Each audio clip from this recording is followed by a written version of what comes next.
do it. Do it live!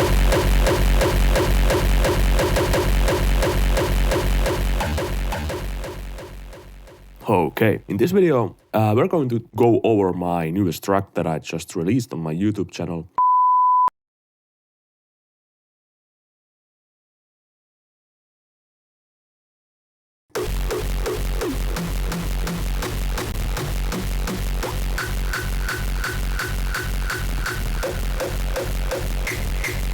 In here, I have the second input trim.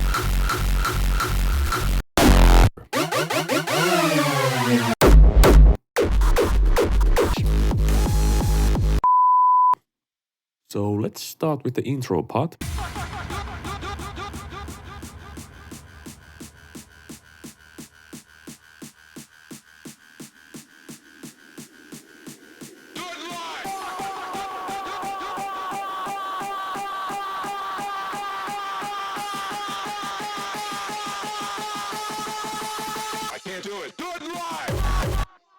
So this intro is pretty basic. So what I did here is I used some of these atmospheric sounds. For example, we have these kind of interesting roads going on here. These roads are kind of out of key in this song, but I only use them in the intro and break parts just to kind of make it feel more not serious, if you can say so, because they are clearly kind of out of key. And this is pretty interesting. As you can see, I have these atmospheric sounds going on here. And this is just some sort of a atmosphere from New York City streets, I think. I am playing it through the whole track, as you can see. So this is just basic atmosphere behind the intro. But in the drop, this is actually pretty interesting. As you can hear, this is a really weird sound. So what I try to do here is I am trying to imitate the old school sound by just simply using all kinds of background noises. I'm just playing them behind my kicks all the time. And when you're listening the track, you cannot really notice it. But if I remove these, you can clearly hear the kick sounds kind of empty. So this other sound as well. When you adapt these sounds behind your kicks that are really quiet, it adds unique atmosphere to your track, in my opinion.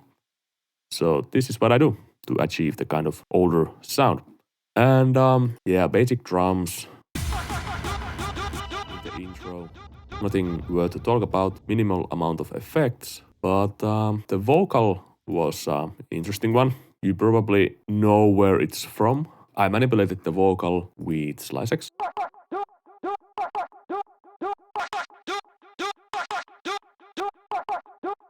And I made multiple different variations by just simply sampling it.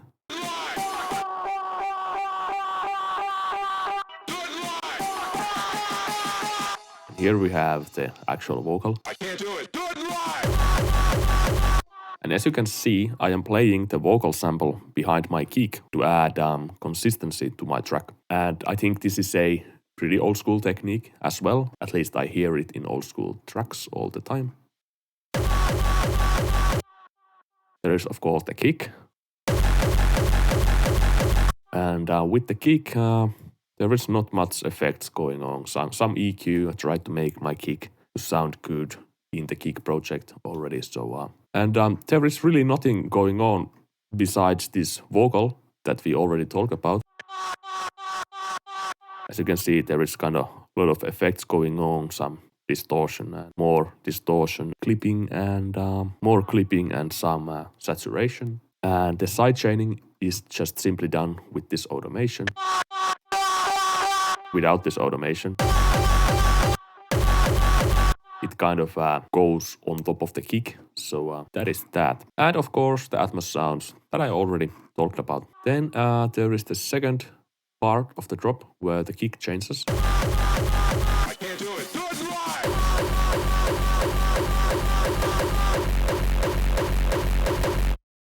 There is some effects on the kick, pretty much just mixing related. To make it much more dark, because that is what we are going for. And again, I am using the G clip to clip all the unnecessary transients out. And in this part of the drop, I have this typo going on here. it's meant to be punch. Just to add some punch to the kick, and I am playing my kicks from the nimble kick, and in here I am doing nothing, as only major things are happening in the mixer channel. And actually something that could be interesting.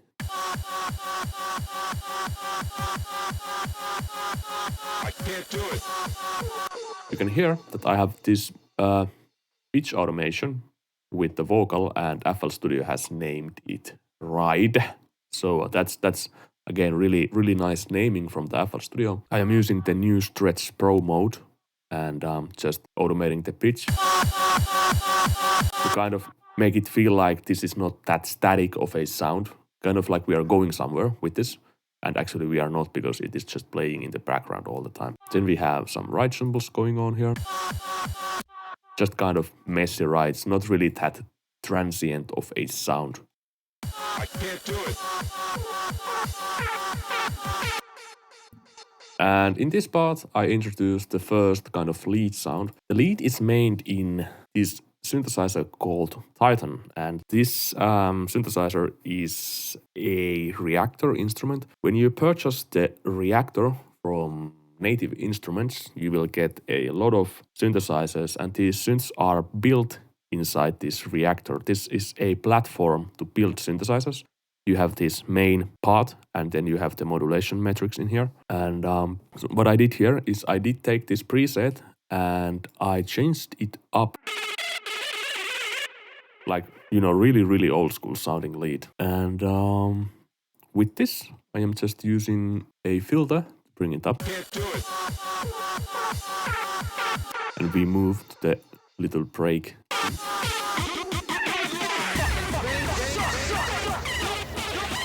And in here, I use the same lead.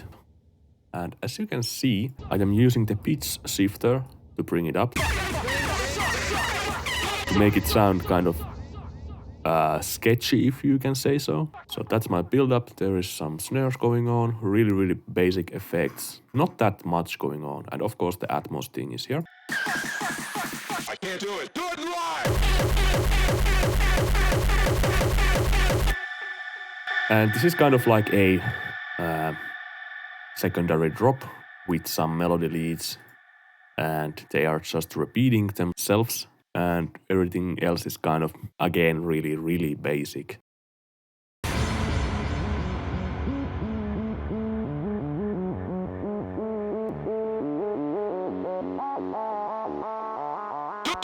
it live.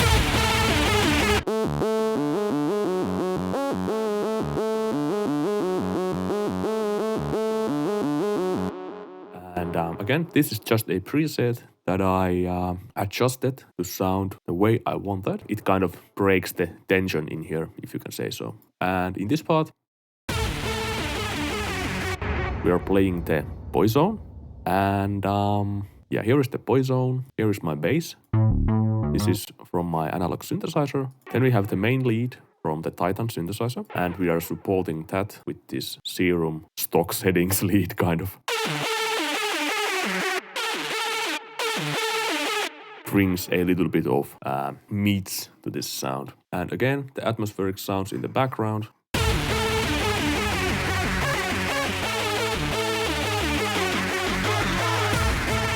And from here we are moving to the build-up section. So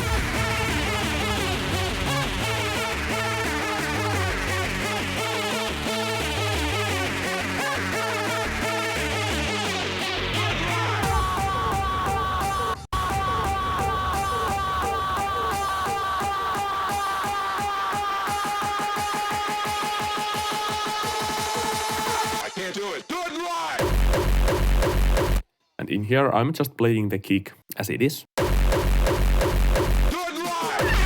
Here, I introduced this little lead again with different type of pattern. In here, we don't really have any tension going on. It is kind of chill, if you can say so. But in here, we are again building some tension.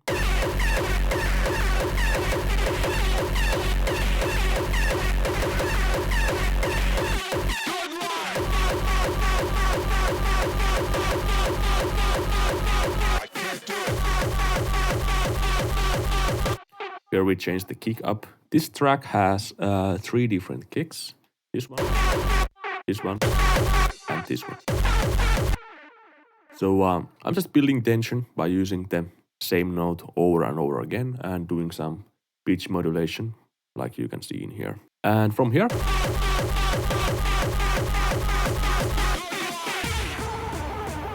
we move to the actual kind of melodic part.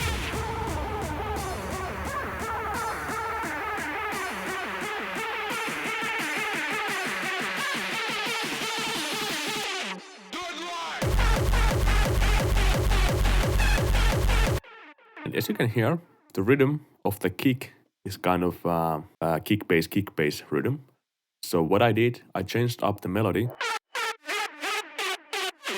and added this really aggressive sidechain behind this kick. Into this melody.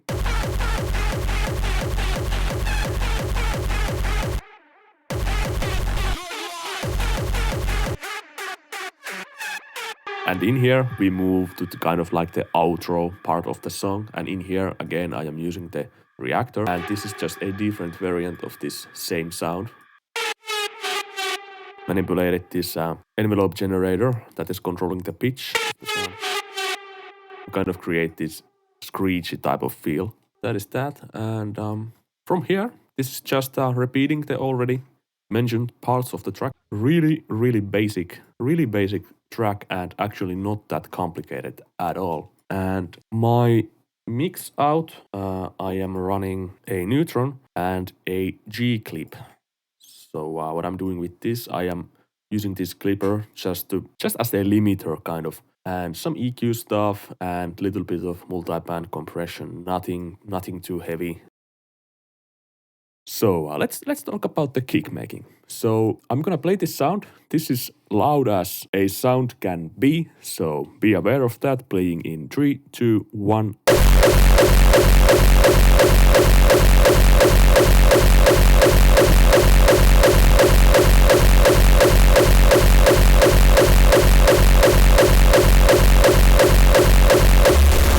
So let's go through this thing one by one. And I want to start with the punch, which is this one. And as you can hear, when we have the reverb on in the punch, there is some kind of almost like digital clipping kind of sounds going on. And that has something to do with this sound playing alone, because I am feeding it into this bus channel, which has a lot of effects. But when we feed all of these sounds to this bus channel, you cannot hear that individual kind of clipping at all. It's just part of the sound. So keep that in mind when you are listening to these individual sounds. So this punch is made in Serum, and I am just using a Vengeance Essential Club Sounds 4 snare. You can see the actual snare in here. And I am playing it through the noise oscillator because this is probably one of the best samplers that has been ever made or something, because I don't know, it just sounds right. And it is so easy to manipulate the sound with filtering and effects in here that it is almost ridiculous. So this is my way of making these type of hollow punches. And yeah, I'm feeding it through some distortion. And in here, I am not using a preset. I think I made my own preset that works with the punch. It looks like this if you want to try it out. Of course, it is not going to work with every single punch because, yeah, I think you know the drill. And then I turn it mono in here. And this goes to this mixer channel where I have this reverb going on, and it is playing like so. Then I have some cashmere kicks in here layered under. And let's go through the tail. The tail is also loud as if I turn off the effect. This is how it sounds. So I'm just using these wavetables from Biomorphic, I am pretty sure, adding some effects and modulating the sound however I like. Then after this, I add my special sauce to it to make it actually loud. I have this patcher preset called HOTT, which is kind of like a fat track that you can see Ableton users use. So I'm not going to go too much into details how this works, but it looks like this, and I made this specially for this type of sounds. But the basic concept is to saturate, compress, and it will create this really distorted kind of tail sound. Then I use this perfect distortion from Waves. And especially this fast mode adds really nice crunchiness to your tails. And yeah, some EQing. And I am actually not using this plugin, am I?